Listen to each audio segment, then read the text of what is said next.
बिस्मिल्लाहिर्रहमानिर्रहीम। अस्सलाम वालेकुम।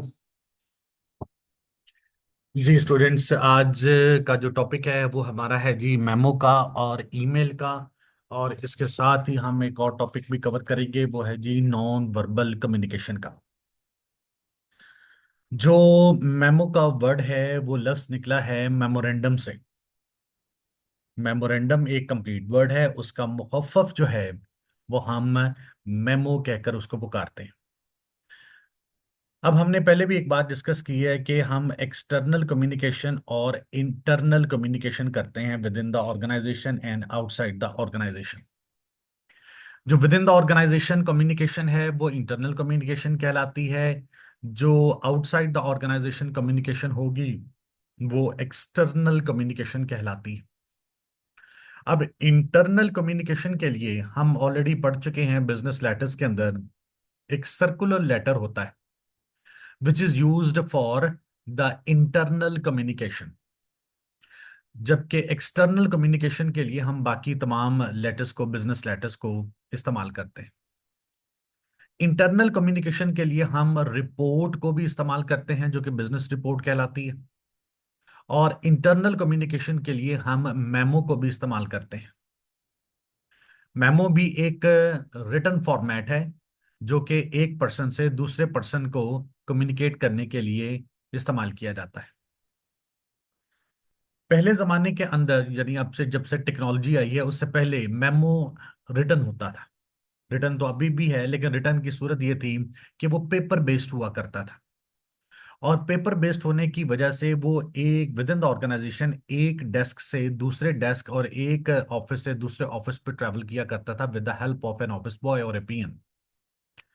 और जिस जिसको आपने मेमो लिखा वो लोग इस मेमो को पढ़ते थे और उसके नीचे फिर अपने सिग्नेचर कर दिया करते थे कि yes we have read this memo and page and we have understood what the other person wants to say. जी। अब लेकिन जो आजकल मेमो हैं वो इलेक्ट्रॉनिक मीडिया के जरिए से सर्कुलेट होते हैं। इलेक्ट्रॉनिक मीडिया के जरिए से। अब मैं सबसे टॉप वाला पढ़ रहा हूं जी। Memo is short form for memorandum, is a document that is used to communicate information within an organization. Before the widespread use of computers, memo were informally written and were paper-based message exchange between colleagues within an organization.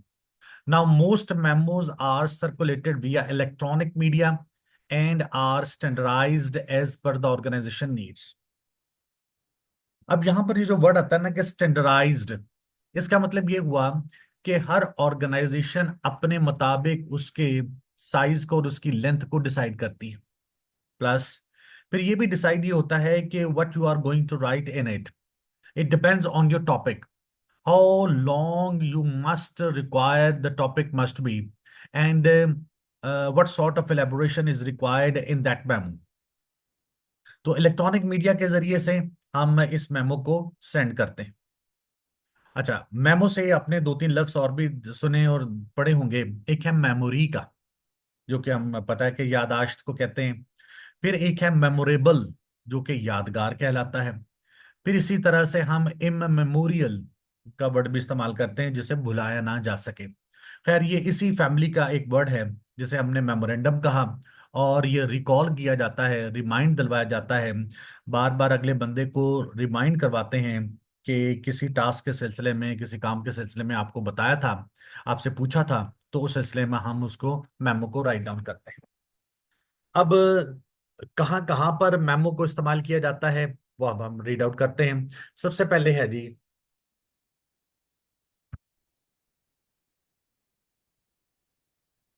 देखिएगा जी, आपकी screen पर आ रहा है जी। सबसे पहले जी, common situations include provide a written record for instructions, direction and responsibilities. अब आपने किसी को कोई इंस्ट्रक्शंस देनी है, कोई डायरेक्शंस देनी है, कोई रिस्पॉन्सिबिलिटीज पास ऑन करनी है, तो किसी भी अपने कॉलीग को, सबॉर्डिनेट को जब आप मेमो लिखेंगे, उसे रिमाइंड करवाएंगे, तो आप उसको बता सकते हैं कि भाई these are some of the instruction, these are some of the directions and these are some of the responsibilities which you have to manage. Number two जी, कंफर्म ओरल डिस्कशन। अब हमें पता है कि ओरल डिस्कशन जो है उसका कोई रिटन रिकॉर्ड तो होता नहीं। और ओरल डिस्कशन के बाद हम इमिडिएटली कोशिश करते हैं कि हम रिटर्न कम्युनिकेशन करें। जब आप लोगों के दरमियान में कोई इनफॉर्मल डिस्कशन हुई या फॉर्मल डिस्कशन हुई, उसके बाद जब रिटर्न रिकॉर्ड की सूरत आती है, तो एक तो हमने मीटिंग्स के चैप्टर में पढ़ा था कि वो मिनट्स ऑफ मीटिंग कहलाते हैं। और यहाँ पर हम कहते हैं कि ओरल कम्युनिकेशन की ऑथेंटिसिटी को कायम रखने के लिए या बरकरार रखने के लिए, रिकॉर्ड का हिस्सा बनाने के लिए भी हम मेमो को या मेमोरेंडम को इस्तेमाल करते हैं। थर्ड वन है जी, ask others for their ideas and opinions. अगर कोई प्रेसिंग या डिमांडिंग इशू है ऑर्गेनाइजेशन के अंदर, और आप चाहते हैं कि भैया इसके बारे में कंसल्टेशन होनी चाहिए, तो आप मेमो लिखकर अपने बाकी कॉलीग्स या सबॉर्डिनेट्स को आप इनवाइट कर सकते हैं, उन्हें बता सकते हैं, कह सकते हैं कि भाई इस आइडिया के बारे में, इस टास्क के बारे में सब लोग अपने अपने आइडियाज को पेश कर दें, ताकि इस के लिए जो है ना, इस मैटर के सोल्यूशन के लिए हमारी हेल्प हो सके। फोर्थ वन है जी, thanks several people for their assistance.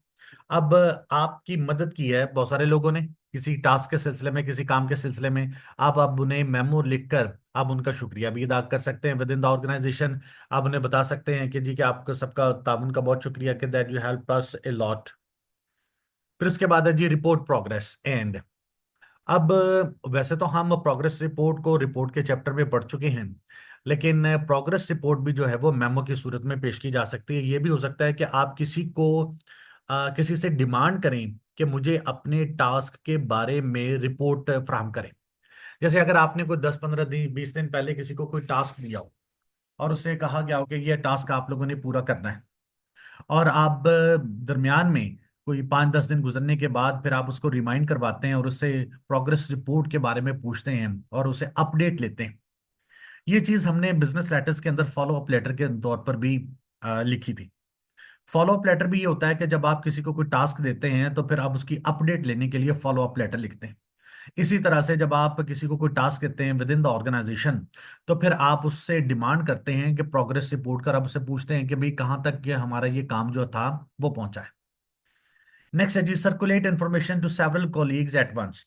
अगर कोई इंपॉर्टेंट इंफॉर्मेशन है which has to be circulated between the members, among the members immediately, so you can use the technology of memo. Last है जी, request for permissions और approvals. आपने अगले बंदे से कोई रिक्वेस्ट करनी है, कोई अप्रूवल करनी है, कोई परमिशन करनी है, तो फिर आप मेमो का इस्तेमाल कर सकते हैं। So there are round about 6-7 stages and 6-7 places where we can use memo, और मुख्तलिफ जगह के ऊपर मुख्तलिफ इसकी इंपॉर्टेंस है। But once again I am going to remind you that it is going to be used within the organisation. अब उसके बाद आते हैं जी कि मेमो क्या है, राइटिंग ए मेमो, मेमो को लिखना। A memo would include memo title. अब पेज के सेंटर के अंदर जो है वो आपका जो है वो वर्ड मेमो लिखा जाता है। इसका फॉर्मेट भी मैं साथ साथ आपको बता सकता हूँ, ये दिखेगा, ये पेज है आपका। पेज के सेंटर में आपने मेमो का वर्ड को लिखा। There is no need to write complete name of memo, memorandum लिखने का पूरा जरूरत नहीं। अब अगर हम मेमो भी लिख देंगे, the other person, other party is going to understand it. फिर उसके बाद पेज के मिडल में ही आप लिख रहे हैं डेट। डेट आपने लिखी 3 फरवरी, अब आपके सामने लिखा हुआ है 16, और फिर कॉलन है और उसके बाद 42, दिस इज द टाइम। लेकिन आप अगर हैंड रिटन लिख रहे हैं, अगर आप टाइप कर रहे हैं, तो उसके ऊपर तो टाइम नहीं आता, क्योंकि ये इलेक्ट्रॉनिकली प्रोड्यूस्ड है मेमो, इस वजह से हम इसके साथ ऑटोमेटिकली टाइम को जनरेट कर रहे हैं। फिर उसके बाद 2 कॉलन लगाएंगे, नदीम शाह, इसको लिख रहे हैं सीसी। सीसी के बारे में हम पहले पढ़ चुके हैं कि this is called the carbon copy. Carbon copy से मुराद ये है कि आप कितने लोगों को इसकी कॉपी सेंड करें।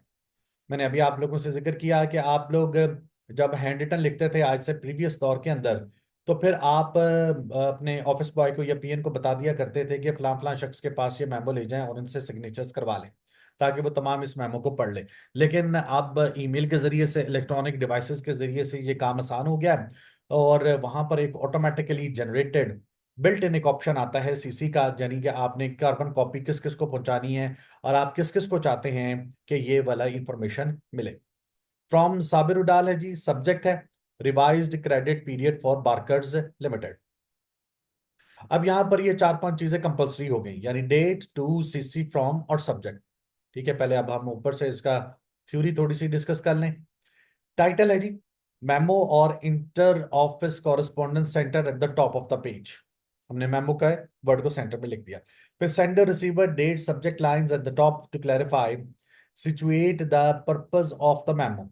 अब हमने देखना है कि मेमो का पर्पस क्या है। देखिए याद रखिएगा, हमने लेटर्स के अंदर भी सब्जेक्ट लाइन को लिखा, हमने यहाँ पर भी मेमो के अंदर भी सब्जेक्ट लाइन को लिख रहे हैं। हमारा लिखने का मकसद ये होता है, मैंने आपको बताया भी हुआ है ऑलरेडी, कि when ever you watch the news या फिर आप रीड द न्यूज़पेपर, तो हम यूजुअली हेडलाइंस को पढ़ते हैं, हम मुकम्मल तौर पर न्यूज़ को नहीं सुनते।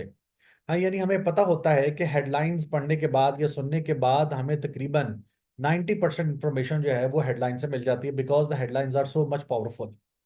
वो इतनी ऑथेंटिक होती हैं, इतनी जामे होती हैं, इतनी मुफस्सल होती हैं कि हमें बाकी खबर पढ़ने की जरूरत ही पेश नहीं आती। Same is the case with the subject line in the letter as well as in the memo. यहाँ पर भी उतनी ही इंपॉर्टेंस के हामिल हैं सब्जेक्ट लाइन, ताकि सब्जेक्ट लाइन जितनी ज्यादा जो है वो अट्रैक्टिव होगी तो ऑटोमेटिकली पढ़ने वाले के लिए भी आसानी होगी कि what is stored in the memo और what is stored in the business letters. Third one आता है जी, problem. Remember to present it in a way that will engage and make it personal to the reader. जब आप किसी को लिख रहे हैं और आपको पता है कि हम इसको पर्सनलाइज्ड कर रहे हैं, यानी हमें पता है कि to whom we are writing, और हमें पता है कि किन किन लोगों को हम ये मेमो का जो फॉर्मेट है या मेमो का जो एलिमेंट है फॉर ओरल डिस्कशन के बाद जो हम करते हैं, वो हम किन किन चीज़ों को भेज रहे हैं। सबसे पहले तो आपने प्रॉब्लम्स को हाईलाइट करना कि व्हाट आर द प्रॉब्लम्स, ताकि अब पहली दो लाइनों के अंदर ही जो पढ़ने वाला है उसको प्रॉब्लम्स के बारे में पता लग जाए। फिर the possible solution, state what is needed from the reader. If it is a persuasive memo, then stress the benefits of the solution, providing the strongest arguments first. अब प्रॉब्लम सॉल्यूशन भी साथ बताएं। सबसे पहले तो आपने प्रॉब्लम को discuss किया और उसके बाद हम उसको प्रॉब्लम का सॉल्यूशन भी बता रहे हैं, और फिर ये भी बता रहे हैं कि व्हाट आर द बेनिफिट्स, कि इसके करने से आपको क्या बेनिफिट्स हो सकते हैं, इसके बारे में भी हम अगले बंदे को हाईलाइट कर रहे हैं। और आपने अपने आर्गुमेंट्स भी देने। आर्गुमेंट्स देने के से ये बताइएगा कि अगर ये इस काम को अगर आप टाइमली करते हैं तो आपका क्या फायदा, हमारा क्या फायदा, ऑर्गेनाइजेशन का क्या फायदा। पहले प्रॉब्लम बताया, प्रॉब्लम के सोल्यूशन भी आपने उसको दिया, और फिर उसके थर्ड पॉइंट के ऊपर आपने उसको उसके बेनिफिट्स भी बताए कि what sort of benefits you can gain by using the memo. फिर आता है जी request for action. Next point है जी, be specific when reply is required plus explain clearly what you want the reader to do. अब request for action से मुराद ये है कि आप डिमांड करते हैं कि आप क्या एक्सपेक्टेशंस क्या है आपके रीडर से। जब भाई आप किसी बंदे को मेमो भेज रहे हैं तो ऑटोमेटिकली इसका मतलब यह है कि there are some expectations from your side, कि what sort of expectations you are demanding from the other party. Definitely you want him to take some an action. जैसे अभी हमने प्रोग्रेस रिपोर्ट के बारे में पढ़ा, हमने कहा जी सोल्यूशन भी आप उसको दे रहे हैं, हम उसको बेनिफिट्स भी बता रहे हैं। इसका मतलब है कि you want that he must clearly and swiftly take some action over some certain matter. Definitely when you are going to remind someone, it means कि आप अपनी फॉर्मल ड्यूटी भी पूरी कर रहे हैं, and you are also wanting कि आपका जो काम है ऑर्गेनाइजेशन का वो भी प्रॉपर वे के साथ चले। फिर आते हैं जी इनिशियल्स के ऊपर। इनिशियल्स कहते हैं हम सिग्नेचर्स को। Unlike letters, memo do not necessarily have a complement at the end. However, a sender can sign at the bottom or at the top for any correspondence involving endorsement, sharing, or financial or confidential information. अगर तो information confidential है, अगर तो information बहुत ही ज्यादा classified किस्म की information है, तो फिर तो आप इसके ऊपर लिख सकते हैं कि क्लासिफाइड है, that no other person must read. लेकिन ये फिर हम उस वक्त जिक्र कर रहे हैं कि जब आप हैंड रिटन मेमो लिखेंगे। जब हैंड रिटन मेमो लिखते हैं तो ऑटोमेटिकली उसके ऊपर क्लासिफाइड लिखा जाता है ताकि किसी और के जो है ना वो ना पढ़ ले। लेकिन अगर हम उसको इलेक्ट्रॉनिक मीडिया के जरिए से जनरेट करेंगे तो हमें पता है कि जिसके ईमेल के एड्रेस के ऊपर भेजेंगे सिर्फ उसी को पहुंचेगा, और वही इसको सिर्फ पढ़ सकता है। तो इलेक्ट्रॉनिक मीडिया के जरिए से सीक्रेसी को मेंटेन रखना, सिक्योरिटी को मेंटेन रखना जरा ज्यादा आसान है, जबकि रिटर्न कम्युनिकेशन के अंदर थोड़ा सा मुश्किल है। यानी अगर आप हैंडली बाई हैंड अगर आप इसको सर्कुलेट करते हैं वो थोड़ा सा ज्यादा मुश्किल हो जाता है।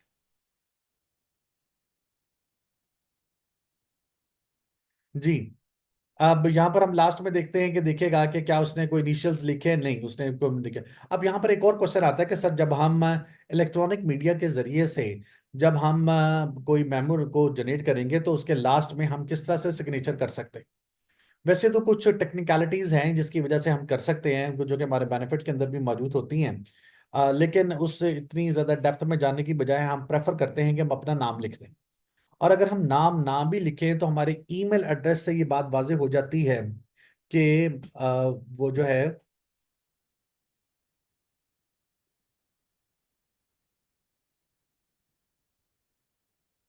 उन्होंने कहा जी कि फिर हम क्या कर सकते हैं कि अगर हम इनिशियल्स जो हैं वो ना भी करें, अगर हम ना भी करें तो ऑटोमेटिकली फिर भी हमें फायदा है, क्योंकि हम हमारी ईमेल एड्रेस के जरिए से ये जा रहा है। तो ईमेल एड्रेस के जरिए से जाने से फायदा ये होता है कि आप जो है वो इजीली रिकग्नाइज कर सकते हैं कि कहाँ से ये जनरेट हुआ।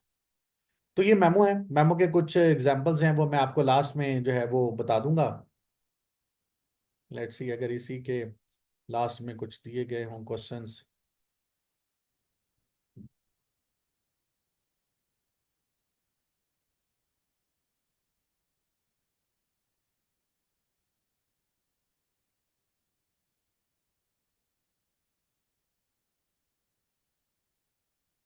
लेकिन यहाँ पर ज्यादातर जो है वो लेटेस्ट के बारे में है, बट एनी हाउ। अच्छा, हमारा आज का नेक्स्ट टॉपिक है जी ईमेल का, email messages. Email messages have replaced hard bound letters shared for internal as well as external communication. अब हमें पता है कि हम पहले तो हैंड रिटन मैसेज लिखा करते थे या हम टाइप करके भेज दिया करते थे, लेकिन आजकल जो है वो हम ईमेल्स को इस्तेमाल करते हैं। ईमेल्स क्या है जी, हार्ड बाउंड लेटर्स की जगह पर हमने टेक्नोलॉजी का इस्तेमाल करना शुरू कर दिया। As with all business correspondence, writing emails must be aligned with the organizational objective as well as context in which it is to be shared. अब हमने देखना ये है कि अब ये अलाइन करें कि किस तरह से अलाइन करें। जो हम चीजें शेयर कर रहे हैं कि उसके साथ हमारी ईमेल अलाइन करनी चाहिए, यानी हमारे ऑर्गेनाइजेशन के ऑब्जेक्टिव्स को भी ये फुलफिल करें, और हम जिस प्रॉब्लम्स को डिस्कस कर रहे हैं उसके जरिए से भी अलाइनमेंट उसकी होनी चाहिए, यानी उसके साथ ये चीजें मैच होनी चाहिए। This medium is being used to communicate formal as well as informal messages. चाहे आप फॉर्मल कम्युनिकेशन करें या इनफॉर्मल करें, दोनों के लिए ये फायदेमंद है। Most of the time, organizational templates are used for correspondence with external stakeholders. अब कहते हैं ज्यादातर क्या होता है कि ऑर्गेनाइजेशनल टेम्पलेट्स आर यूज्ड। हर ऑर्गेनाइजेशन ने ना अपना एक टेम्पलेट बनाया हुआ है। अब टेम्पलेट क्या होता है, पहले तो इसको चीज को समझ लें। आप जब भी किसी ऑर्गेनाइजेशन में बीइंग ए स्टूडेंट जाते हैं एडमिशन के लिए, तो हर ऑर्गेनाइजेशन के अंदर अपना अपना एक एडमिशन फॉर्म होता है, और उस एडमिशन फॉर्म के अंदर तकरीबन हर वो चीज लिखी होती है जो कि तकरीबन हर एडमिशन फॉर्म के ऊपर सेम होती है। यानी आपका नेम होगा, फादर नेम होगा, आपका आईडी कार्ड नंबर नंबर होगा, उसके बाद आपके एजुकेशनल डॉक्यूमेंट्स के बारे में डिटेल वो मांगेंगे, उसके बाद कुछ रूल्स एंड रेगुलेशंस उस इंस्टीट्यूट के होंगे, फिर फी का स्ट्रक्चर के बारे में कुछ बताया जाएगा। अब ये तमाम चीजें हर एजुकेशनल इंस्टीट्यूट के फॉर्म के ऊपर सेम होती हैं, लेकिन हर एक का टेम्पलेट, हर एक का डिजाइन, हर एक का फॉन्ट साइज, हर एक का size of that admission form वो थोड़ा सा डिफरेंट होगा। तो ये टेम्पलेट है, इसका मतलब है कि every organisation is having its own template. अभी हमने मेमो के बारे में भी पढ़ा, हमने कहा मेमो में भी सेम ऐसा ही होता है कि वहां पर भी जो टेम्पलेट होगा वो थोड़ा सा डिफरेंट होगा हर ऑर्गेनाइजेशन के अपने कल्चर के मुताबिक। इसी तरह से यहां पर भी आपकी ऑर्गेनाइजेशन के कल्चर के मुताबिक ही आपका अपना टेम्पलेट जो है वो डिजाइन होगा। इसी तरह से जब आप किसी खास किस्म की जाते हैं एप्लीकेशन के ऊपर, जैसे अगर आप जीमेल के ऊपर जाएं, अगर आप लिंक्डइन के ऊपर जाएं, अगर आप हॉटमेल के ऊपर जाते हैं, तो वहां पर भी उन्होंने अपने अपने टेम्पलेट बनाए हुए हैं अपने अपने तरीके के साथ। ये आपकी मर्जी है कि आप उसमें से किस टेम्पलेट को इस्तेमाल करना चाहते हैं। अच्छा, अब ईमेल जो है, हमने कहा कि फॉर्मल कम्युनिकेशन के लिए भी इस्तेमाल हो सकती है और इनफॉर्मल कम्युनिकेशन के लिए भी इस्तेमाल हो सकती है। Same is the case with memo. Memo के बारे में अभी हमने ऊपर पढ़ा है कि it is being used for the informal communication, but it can also be used for the formal communication as well. अब दोनों जगह पर, और ईमेल के बारे में हमने ऑलरेडी पढ़ चुके हैं कि हम इसको बिजनेस लेटर्स के लिए भी इस्तेमाल करते हैं। अब हार्ड कॉपी की सूरत में जो ट्रैवलिंग होती है बिजनेस लेटर्स की, वो इतनी ज्यादा नहीं होती जितनी के अब आप ईमेल के जरिए से करते हैं, क्योंकि this is Swift mode of communication. एक आसानी के साथ आप क्विकली अगले बंदे तक मैसेज पहुंचा सकते हैं। Now everyone is having an access to its laptops and computers and internet, so that's why it is much more easier. Even now the emails have been placed in your mobile phones. Even if you are going from one place to another, and on the way, by using the mobile phones, even on the airplanes, you can use your mobile phones for sending the emails. अब उसके लिए इस्तेमाल कर सकते हैं। तो ये इसलिए आसान एक मोड है अपने अगले बंदे तक मैसेज पहुंचाने का। और आप वहीं पर ऑन द वे आप रीड आउट भी कर सकते हैं, और एट द स्पॉट ही आप उनके आंसर भी दे सकते हैं। लेकिन जब हार्ड लेटर्स की सूरत में था तो आपको पता था कि लेटर्स आपके ऑफिस में ही आएंगे। जब आप ऑफिस में तशरीफ लेकर आएंगे, फिर आप पढ़ेंगे, पढ़ने के बाद उनका जवाब देंगे, तो फिर it is going to take a lot of time. So net ने, कंप्यूटर ने, लैपटॉप्स ने, मोबाइल फोन ने हमारी जिंदगियों को आसान कर दिया और बिजनेस को और ज्यादा स्विफ्ट कर दिया। जी, most of the time organisational templates are used for correspondence. मैं सेकंड पैराग्राफ को कर रहा हूँ, पढ़ रहा हूँ जी, देखिएगा जी। Most of the time organisational templates are used for correspondence with external stakeholders. Whereas for the internal communication between employees, personalized email messages are drafted to share tasks and assignments. अच्छा, अब ऑर्गेनाइजेशन का अपना एक template बना हुआ है। Now you are going to have correspondence with external stakeholders. जब आप आउटसाइड द ऑर्गेनाइजेशन बात करते हैं तो आपके पास भी एक डिफरेंट किस्म का टेम्पलेट मौजूद है। लेकिन इंटरनल कम्युनिकेशन के लिए, चाहे अपने एम्प्लॉयज के साथ बात कर रहे हो, उनको कोई आपने ईमेल करनी है, मैसेज ड्राफ्ट करके भेजना है, कोई टास्क असाइन करना है, कोई शेयर करनी है असाइनमेंट, तो ऑटोमेटिकली उसके लिए भी आपके पास एक अलग टेम्पलेट मौजूद हो सकता है। ये अगर आप एक ही टेम्पलेट से दोनों को डील करना चाहें तो there is no harm in it, तो उसमें भी कोई मुजायका नहीं है, कोई मसला नहीं है। उसके बाद आता है जी, while drafting emails use informative subject line to capture recipient attention. अब वंस अगेन सब्जेक्ट लाइन की तरफ हमारी तवज्जो है, चाहे वो लेटर था, चाहे वो मेमो था, चाहे वो अब ईमेल आ गई है। इन सब के अंदर हमने देखा इन सब के अंदर हमने देखा कि इनके अंदर हमने सब्जेक्ट लाइन को कितनी ज्यादा इंपॉर्टेंस दी है। Subject line is very much important, ये बहुत जरूरी है। अभी हम मेमो के अंदर भी इस बात को डिस्कस करके आए हैं कि सब्जेक्ट लाइन पढ़ने से ही पढ़ने वाले को पता लग जाता है कि भाई आपके अंदर, आप इसके अंदर क्या क्या इंफॉर्मेशन को दे भेज रहे हैं। जी, while drafting emails, use informative subject line to capture recipient attention. Next है जी, address the recipient using appropriate salutation. अब आपने रेसिपिएंट को ड्रेस करना, और उसके मुताबिक, उसका रैंक, उसके स्टेटस के मुताबिक आप अप्रोप्रिएट सैल्यूटेशन को तैयार करेंगे। क्या वो सर है, क्या जी वो अपना आपका सबॉर्डिनेट है, क्या आपका कोलीग है, उसके मुताबिक आपने सैल्यूटेशन को डिसाइड करना है। फिर थर्ड फोर्थ पे आता है जी, थर्ड पे है जी, add appropriate signature for closing. Memo के अंदर भी हमने देखा कि क्लोजिंग के वर्ड में हम सिग्नेचर करते हैं कि अपना नाम लिख देंगे। इस तरह से ही हम ईमेल के अंदर भी करेंगे। फिर वंस अगेन फिर आपका क्वेश्चन यही होगा कि सर सिग्नेचर कैसे किए जा सकते हैं यहाँ पर जब ईमेल में करना। तो उसके लिए हम एक टेम्पलेट वैसे हमारे पास मौजूद होता है, लेकिन अगर हम उसको नहीं भी इस्तेमाल करते तो हम अपना नाम लिख सकते हैं, अदरवाइज हमारी ईमेल एड्रेस से हमें पता लग जाएगा। फिर लास्ट है जी कि refers to enclosed attachments. Attachment से मुराद ये है कि अब यूजुअली हम ईमेल के साथ कुछ सपोर्टिव डॉक्यूमेंट भी भेजते हैं। वो सपोर्टिव डॉक्यूमेंट जो है वो ईमेल की हेल्प के जरिए से भेजा जाता है। हम उसको सेपरेट भी भेज सकते हैं, लेकिन हम एक सब्जेक्ट लाइन या बॉडी के अंदर कुछ बातें हम लिख देते हैं, और उसके बाद अटैचमेंट्स के अंदर हम जो कुछ मटेरियल है, जो हम समझते हैं कि सपोर्टिंग मटेरियल हमारी ईमेल में सपोर्ट करेगा और अगले बंदे को भी फायदामंद होगा, वो हम अटैचमेंट्स की सूरत में भेज देते हैं। अब टेम्पलेट को देख लीजिएगा कि एक जनरलाइज किस्म का टेम्पलेट यहाँ पर मौजूद है कि फ्रॉम, फिर टू, फिर सीसी, फिर सब्जेक्ट, और फिर डियर सर या dear student. Your request for online delivery of I caps study material has been received. The ticket number is dash dash. The request will now be transferred to our dispatch department for delivery at your given communication address. For any concern, do not hesitate to write back to us. Regards, ICAP.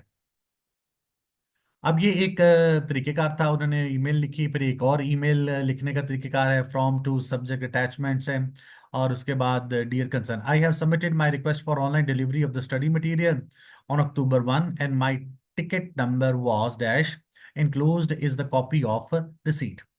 However, it is requested to change my communication address to flat dash dash housing society FB area Karachi 78500. Kindly update the address for delivery. Hopeful for your acknowledgement. Please sincerely X. अभी किस बंदे का नाम आ गया। अब यहाँ पर आप सिग्नेचर भी कर सकते थे, इसकी बजाय पर उसने अपना X लिखकर अपना नाम को मेंशन कर दिया। अब ये है जी वे ईमेल लिखने का। It's has been practised day by day by the employees working in any organisation. और सबसे पहले तो आपको अपना ईमेल एड्रेस बनाना होगा। ईमेल एड्रेस बनाने के बाद आप इस जो अपॉर्चुनिटी है उसको वेल कर सकते हैं। And it's not a difficult thing कि अगर आप टेक्नोलॉजी की मदद से